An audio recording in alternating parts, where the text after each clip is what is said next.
Isang mapagpalang araw na naman po mga kapatid at muli tayo mag-aaral ng salita ng Diyos at ang salita ng Diyos natin pag-aaralan atin po itong kukulinin sa ikalawang sulat ni San Pablo sa mga taga-Korinto, Kabanata 13, talata 5. Ang sabi po dito, tiyakin ninyong mabuti kung kayo'y namumuhay ayon sa pananampalataya.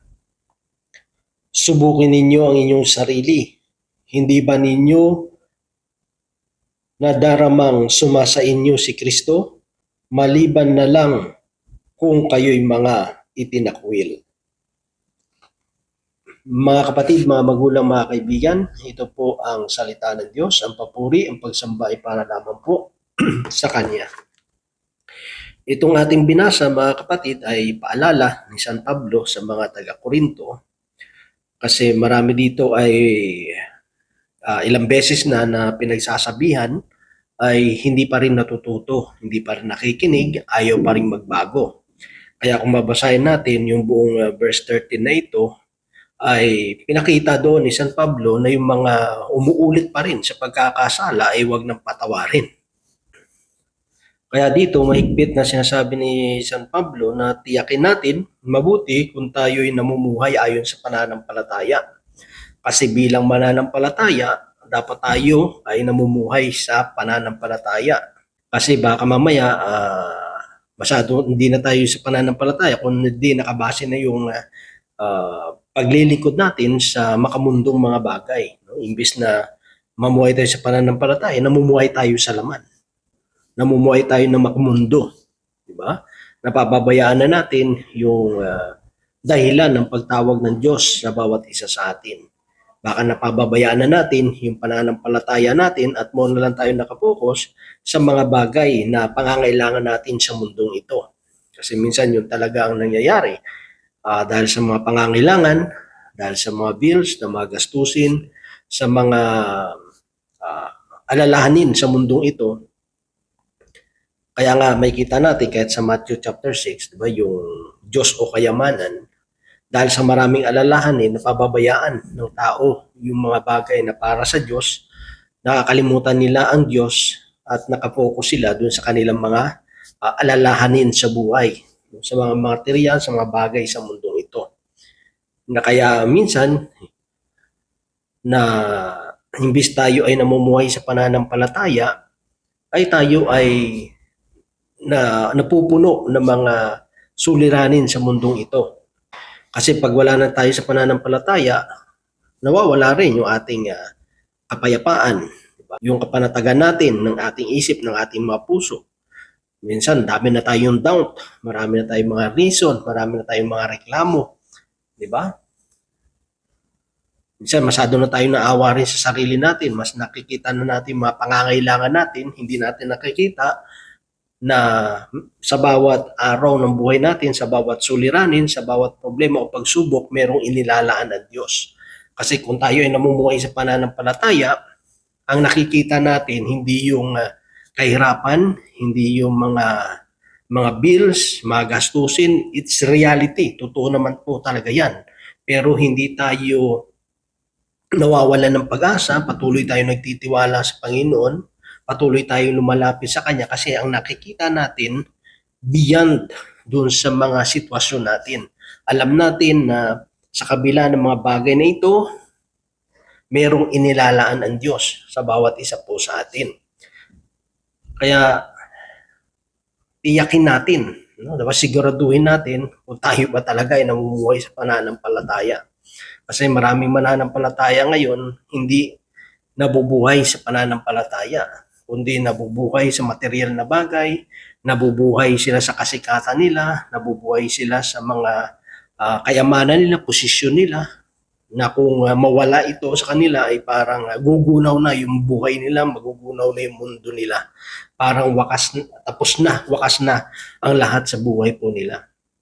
Paano natin malalaman na tayo ay namumuhay, no? Sabi doon, paano natin matitiyak na tayo nabubuhay sa pananampalataya? Sabi doon, isubukin ninyo ang inyong mga sarili. Kailangan natin i-test sa sarili natin. Kailangan natin tignan ano ba talaga, no? Ano ba yung mas priority ko, ang Diyos o mga bagay sa mundong ito? Ba? Kasi ang pananampalataya, hindi ka nakabase sa mga nakikita mo. Diba? Ang nakikita natin sa mga bagay na yes, yan ang reality. Nandiyan, yan talaga yung problema. Yan ang sitwasyon ng buhay. Yan yung pangangailangan natin.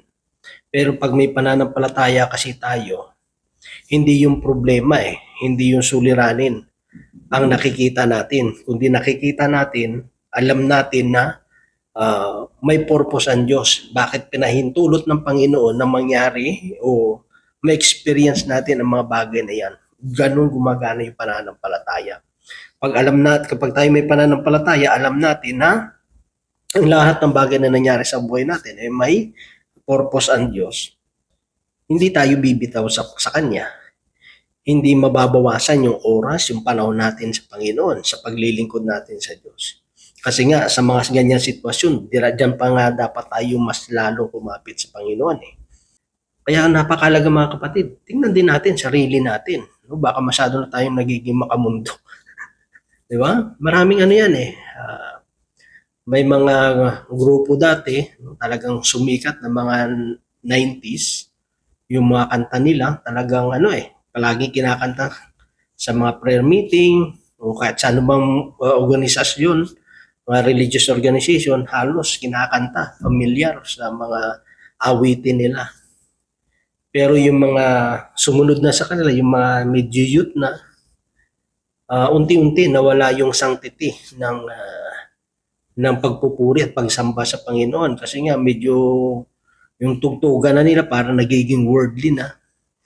Tapos yung mga nagwo-worship, yung mga instrumentalist, may mga hikaw na, may mga tattoo na. Tapos yung mga damit nila talaga namang mga parang rockista, parang hindi na simbahan, yung sanctity ng simbahan o yung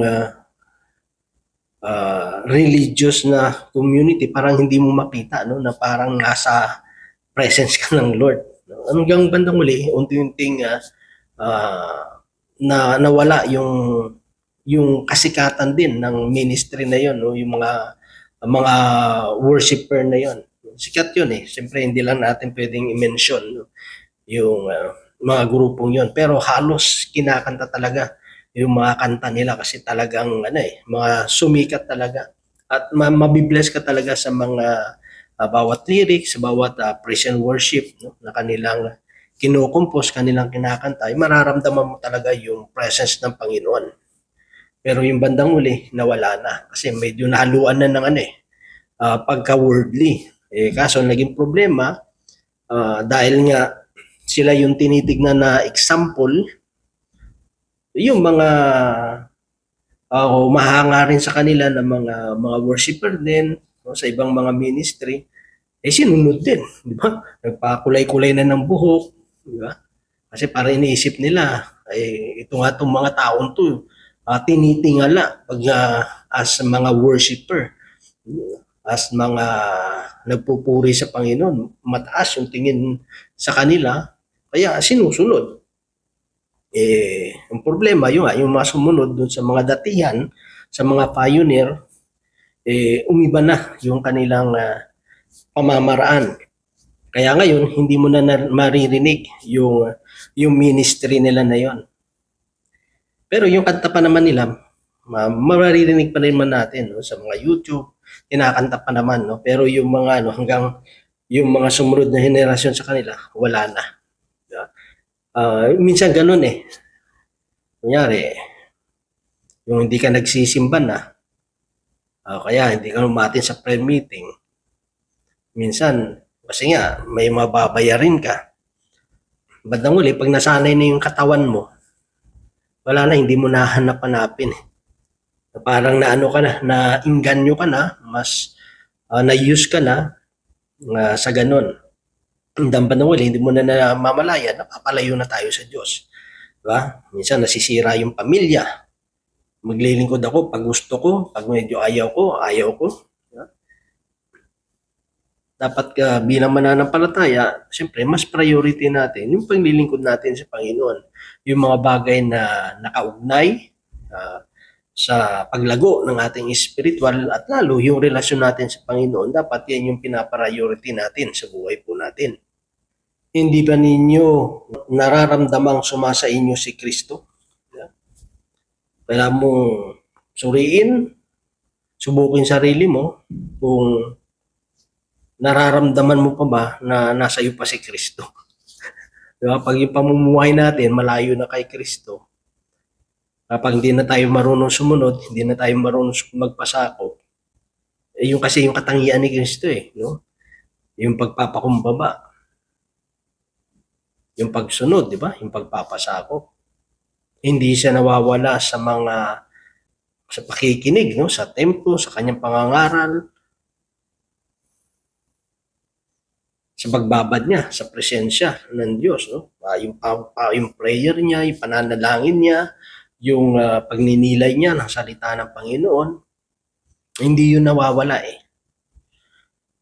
Kapag hindi mo na nararamdaman ang Diyos sa buhay mo, hindi mo na nararamdaman si Kristo.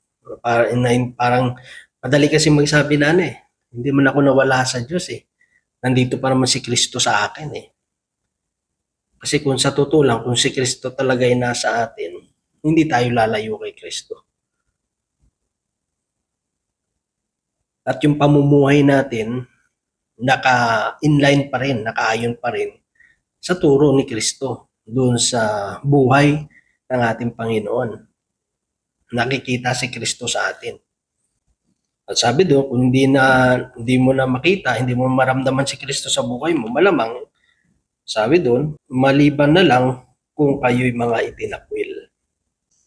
Sino ba yung mga itinakwil? Yung mga taong namumuhay sa kasalanan. Yung alam nilang kasalanan na ginagawa pa rin. Yung mga taong matitigas yung ulo. Yung mga taong ayaw makinig sa salita ng Diyos. Yung mga taong ayaw magbago. Yung mga taong ayaw tanggapin yung salita ng Diyos. Ayaw tanggapin yung pagtuturo at pagtutuwid ng salita ng Diyos. Yung mga taong ayaw sumunod. Yung mga taong ayaw magpasakop. Yung mga taong walang oras, walang panahon para sa Panginoon. Yung mga taong nang iniisip na lang yung sarili nila. Maabot yung mga pangarap nila sa buhay nila pero napababayaan naman nila yung mga mahalagang bagay sa buhay nila. Yung kanilang pamilya, yung mga nagmamahal sa kanila, yung paglilingkod nila sa Panginoon. Sinasakripisyo nila. Ang taong namumuhay sa pananampalataya, never niya na isasakripisyo yung kanyang relasyon sa Diyos at sa kapwa niya tao at sa pamilya niya at hindi niya isasakripisyo yung kanyang paglilingkod sa Panginoon. Mawala na ang lahat. Wag lang si Lord. Diba? Yun ang pananampalataya Kapag masyado ka ng abalang-abala sa mga bagay sa mundong ito, nakikita mo sarili mo, malayo na tayo kay Kristo. The more yung attachment natin sa world, the more naman tayo na-detach sa Panginoon. So, yun lamang mga kapatid at nawa ay patuloy. Hingin natin yung biyaya ng Lord na hindi tayo humiwalay sa Kanya. Patuloy tayo mamuhay sa pananampalataya at patuloy na si Kristo maghari sa bawat isa sa atin, makita si Kristo sa pamamagitan ng ating pamumuhay. So, yun lamang mga kapatid at nawa ang Diyos patuloy magpala sa bawat isa sa atin. God bless po sa ating lahat.